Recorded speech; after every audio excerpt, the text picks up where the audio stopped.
Welcome back, my people. Today, we have got a back day, but today's focus is actually going to be mainly on the rear delt and the bicep. So stay tuned. We are going to show you a big back, but also had to get a big rear delt, and we all want massive bicep. So, you know, this is definitely going to be the one. Now let's go, let's get stuck in. No long intros from me today because it's work time, so let's go and get after it. As you've seen before, every single pull day is always started with one set of leg raise. Not only it is a great ab exercise, but secondly, it actually does improve my ability to brace and hold myself in position across all my back exercises. So do not underestimate your ability to brace. And again, bracing is not just breathing. Bracing is actually keeping tight abdominal pressure across your entire core to keep a good rigid spine. And that is key across all movements, not just your back training, but widely benefits you before your pulls and before back day. So get it implemented, get it done, train your abs, and write that down. I like to push myself back, really let my shoulders go to extension, and then I like to inhale into my rib cage. Actually gives me a lot more range of motion here.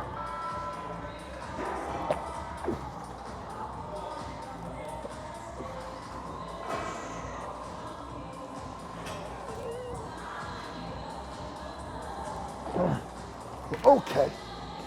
Now, secondly, think about what hanging above the head under some load does. Doing exercises like this and some of the work that I actually do on push days that we've seen in other videos has made my shoulders bulletproof. So I don't have any injuries. Now, I will talk to you in a minute about injuries and niggles. Get my breath back first, because I'm gonna fucking go in.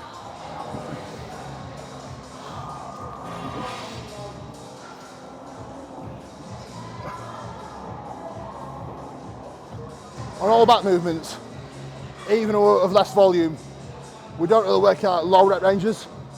So always do your first set first. That's fucking massive, mate.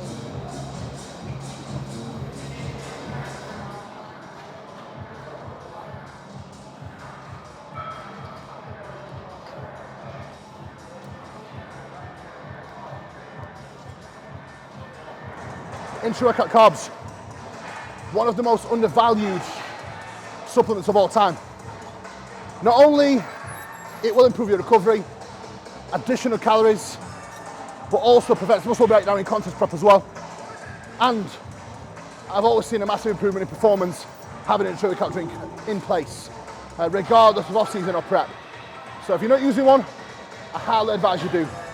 Myself, I actually have 70 grams of sustain in there and 50 grams of performance fuel from Trained by GP Nutrition.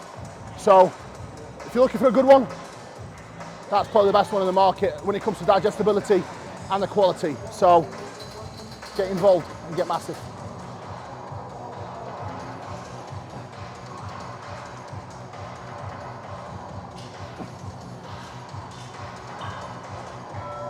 Last one set done, so we're going to get after it now. First exercise, always take a few extra warm-up sets, just to make sure, one, we're fucking ready, but two, I think neurologically, first exercise, you need to spend some time actually doing the work, going through the motions, specifically thinking about what you're about to do. So don't just go through the motions where you're not thinking about what you are doing. Go through the motions where you are not exactly in tune with what you're about to do. Focus is key, and making sure that mentally you switch the fuck on. That's the whole point of doing what we do before the actual working sets. Don't waste energy, get ready, then attack your set.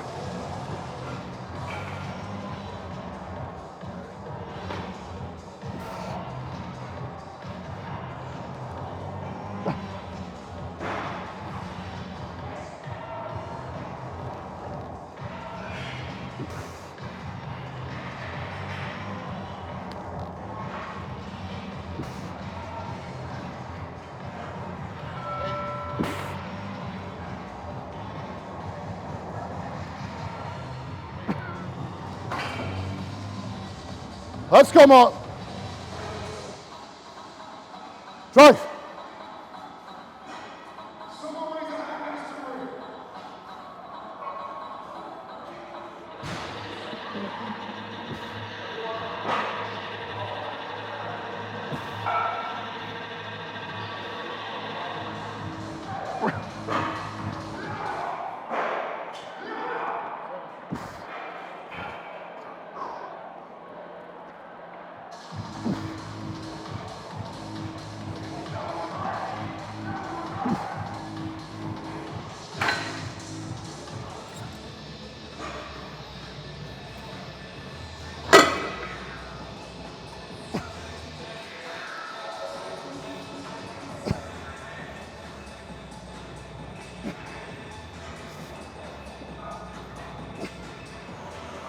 Yeah.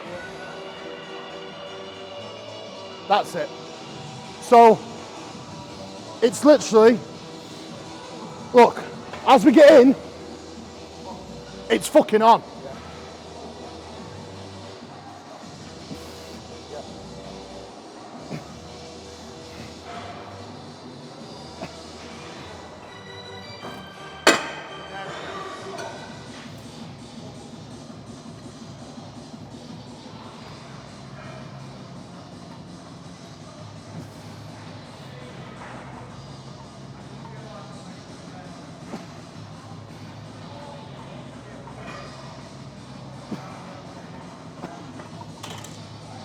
Oh mate, whenever you go into any exercise, you can literally make it as hard or as easy as you want.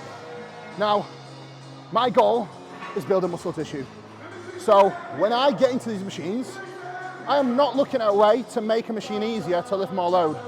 It's the opposite. I'm looking at a way to make a machine as challenging as possible so I can use the least load possible to get the absolutely most out of it. Again, I'm not training a lift. I'm trying to train the target muscle tissue that we have on agenda for that given day. It is not just about lifting the weight from A to B. So, one thing you've got to do is be honest with yourself and sometimes give yourself a bit of a reality check. The more you can do that, the more you progress. Promise you that. Write it down.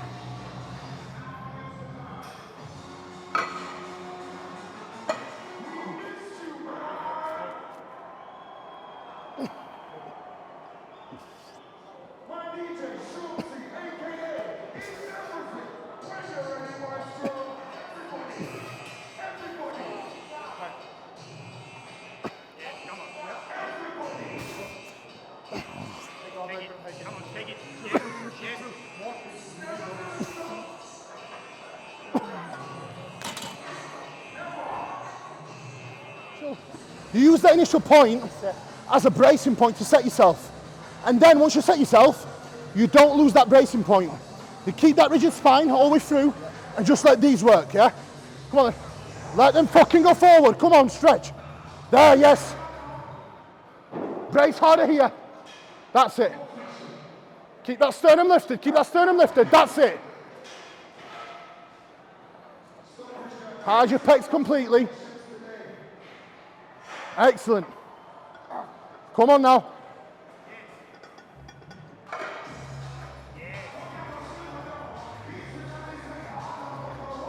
Again.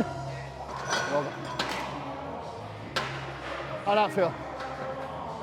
As I mentioned in yesterday's video, when I trained push, that we have already seen, going back into training sessions after a little longer rest, you always need to go back in with a little bit less training volume in place. Otherwise, the soreness you will get and potential fatigue that will be accumulated from these sessions going at 100% in terms of the training volume will make it counterproductive when it comes to taking that time of rest that you've just had. You have to warm up the oven up before you start cooking.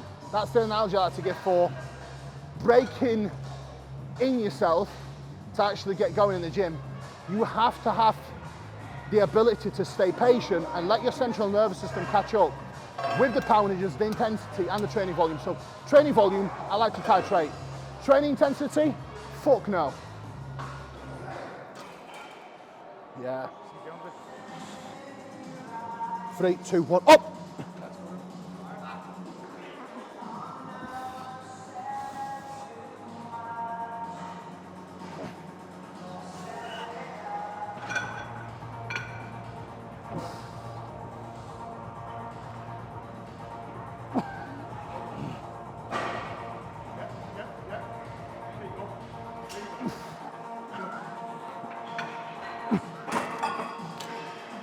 we're bracing properly now, we don't need the shit that we're doing. Because now, it's on all the fucking time. Feels a lot better. I think because we've done that for a period of time, it forces us to brace better as well. Yeah, 100%. Yeah. Anything that we do now, no niggles at all, feels perfect. So, exactly what we need now.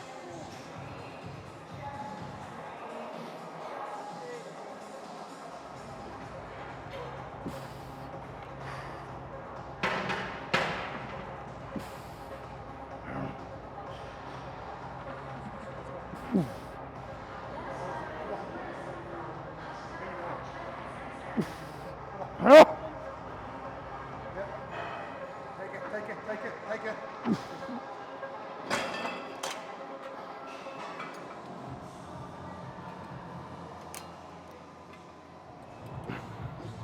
Yeah.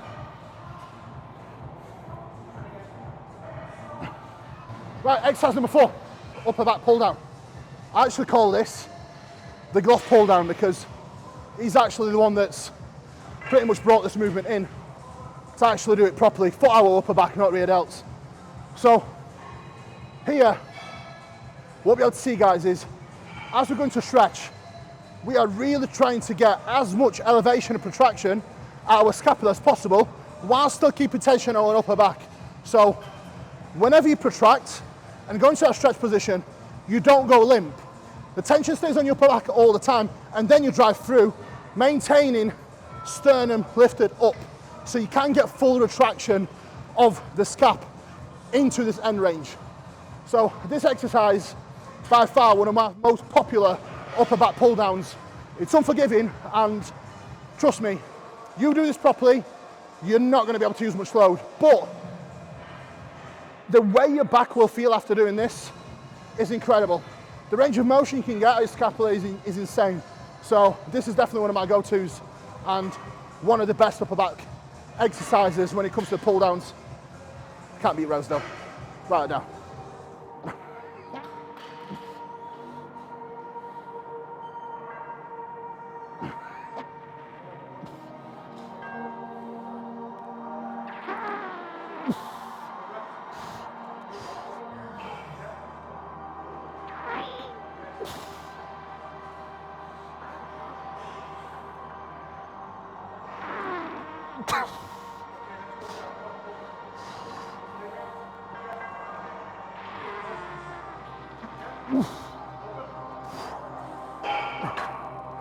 Fucking hell.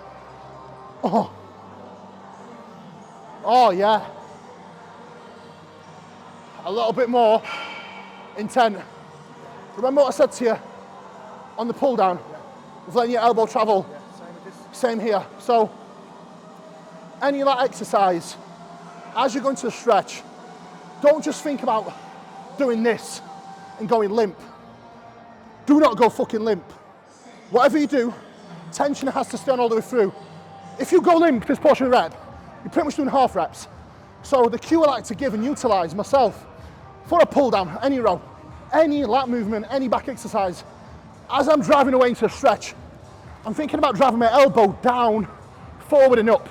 So just cueing that elbow driving down a little bit further away as you drive that arm forward, away and up. That will allow you to keep a lot more tension across your back. It makes a world of a difference, making sure that intent stays on your back. Whatever you do though, elbow down. So as you're driving through, and it has to be gentle, not to the point where you're driving down like a tricep exercise, no. Just a slight gentle, as you're driving and extend away, driving the elbow down. But make sure you don't do this. I see so many people try and do a tricep movement on a back exercise. It's your upper arm. Pretend anything below here doesn't exist. Right now. If you give me shit about being out of breath, I'm doing this after a set. So fuck you. Every fucking rep. Yeah, that's it, yes.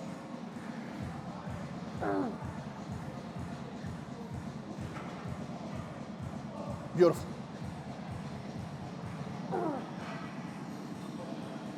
Open, open, open, hard, hard, hard, yes.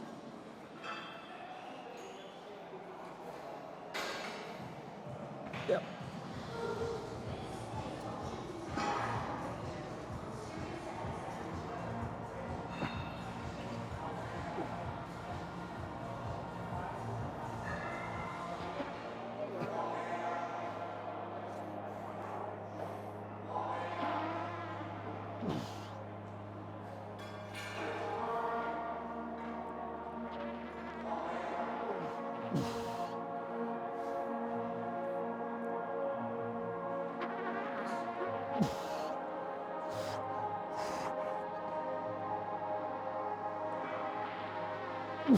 So last exercise for back coming up, crossbody pullover.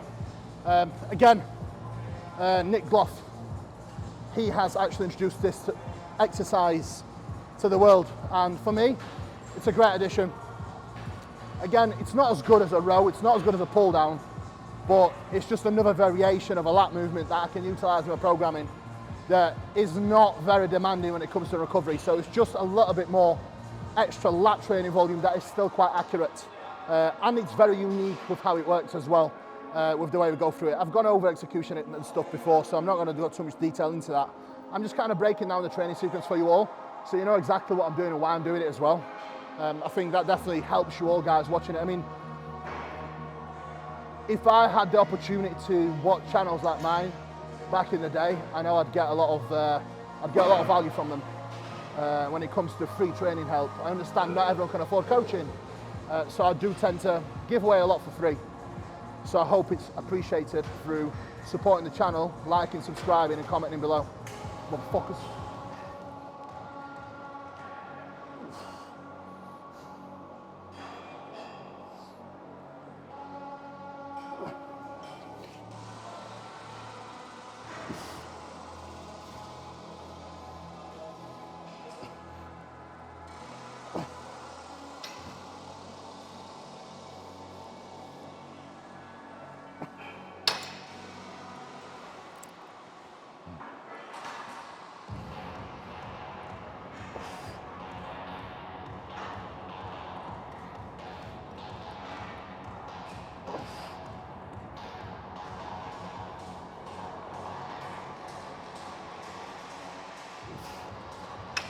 One point I really think is very valuable for each and every single person who listens to this to hear.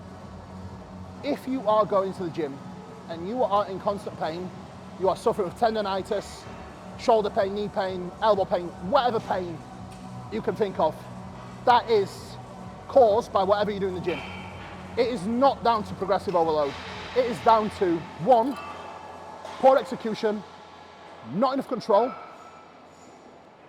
not picking the right exercise selection, and 100% going way too heavy. Now, one single biggest thing I can attribute towards me staying injury free is actually being smart of my exercise selection, being more honest about the quality of my reps. So right now, my priority is not moving the most load I can. My priority is performing every single set with the best quality that I physically can. If I get any pain across my body, it is always down to me being stupid with what I do in the gym and getting carried away. Now, if you are experiencing any sort of pain in the gym due to something that you are doing, I can promise you, it can be fixed, not by mobility work, not by your tissue specialist, not by cryotherapy, or whatever therapy you want to buy or go into. It is going to be fixed by what you do in the gym. You cannot out-recover shit form, shit execution, and you cannot fix it any other way than addressing your poor execution and poor exercise selection. Right now.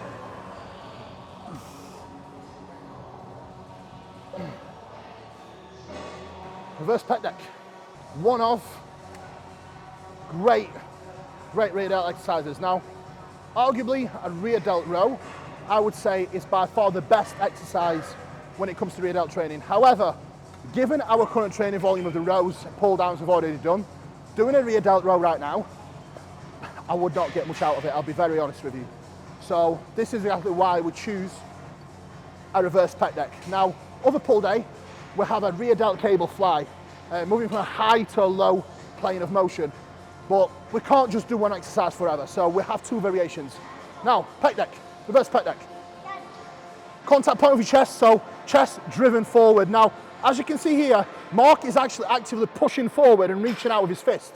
From that position, he's not going to pull back and row. From that position, all he's thinking about is scraping his knuckles across the front of the wall and reaching out to the side. So, as you can see here, as he reaches forward range of motion, his upper arm is parallel with the delt. It does not go past that point. So we are not seeing any active retraction. All he's actually doing is fully shortening his rear delt. So as a rule of thumb, guys, drive your chest into the pad, push your shoulders and push your fist forward and up. And from that position, think about reaching out, not back. So the motion has to start with going outward, not behind you. Now, this is pretty much idiot proof. If I know it's gonna work for me, it's gonna work for you because I'm a complete fucking idiot. So, write it down.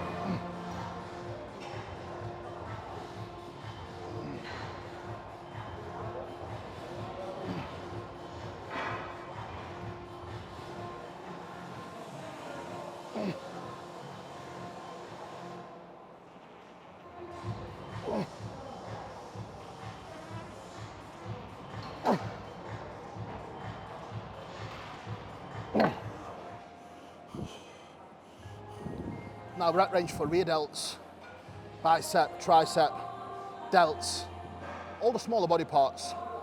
I definitely prefer working with high rep ranges. So anything between 10 to 20 reps.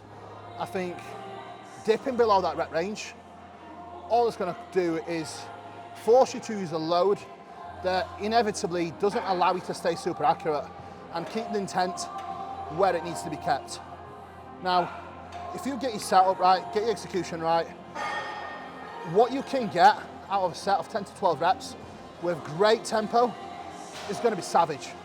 So if you're finding yourself using lower rep ranges across all these smaller body parts and they're not quite responding the way you want them to, try working in slight higher rep ranges and slow it down. It's literally as simple as that, guys. It's not rocket science, it's not overcomplicating it. It's just being a little bit smarter of what you do. That's the whole point. The smarter you are at times, the more you can grow. And guess what? You don't pick up as in eagles. None of us want to be broken old men. I don't. I want to do this for a long time. So I want to be smart with what I do and how I do it in the gym. Write it down.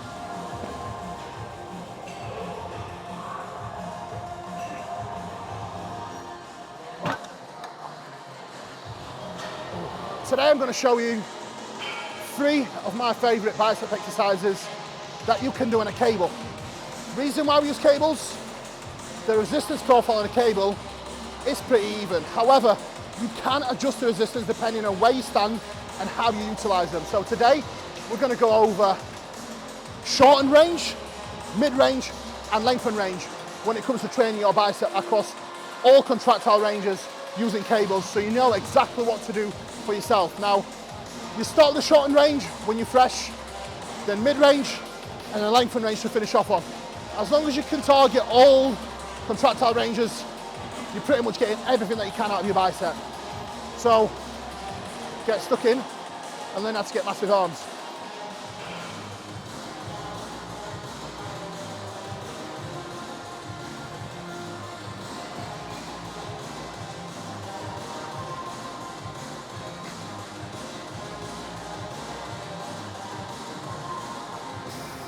Exercise number 1, my all-time favourite, high cable curl.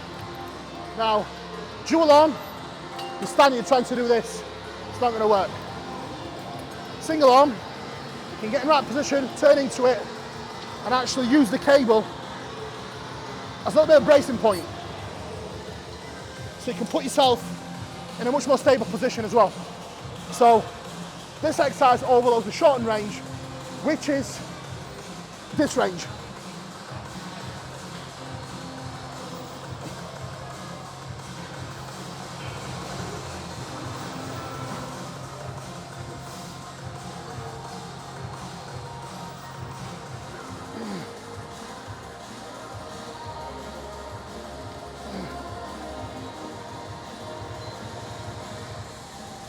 Exercise number 2 is going to be another bicep curl, another cable bicep curl, but overloading the mid-range. So, we're going to stand nice and close to the cables, and the resistance is going to be pretty even across the entirety of the movement. So, what I like to do, again, stand nice and close, drive through.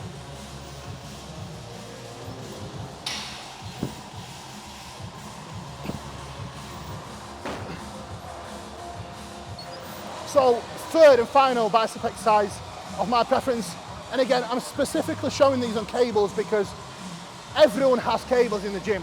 So you can use this regardless of what equipment you have at your place. And to be honest, I don't really rate much arm machines. For me, cables are king for arm training. Again, I do rate them more over dumbbells because of better resistance profile and being able to manipulate resistance profile for your positions as well. So third and final one is going to be single arm bicep curl, overloading the length and range. So we're going to stand away from the cable slightly, arm stays nice and back, and all we are doing, keep that upper arm back fixed and then just dragging through at the elbow. So stay tuned and watch this. So we don't need to stand too far away from the cables. It's literally one step away. And as we're driving through,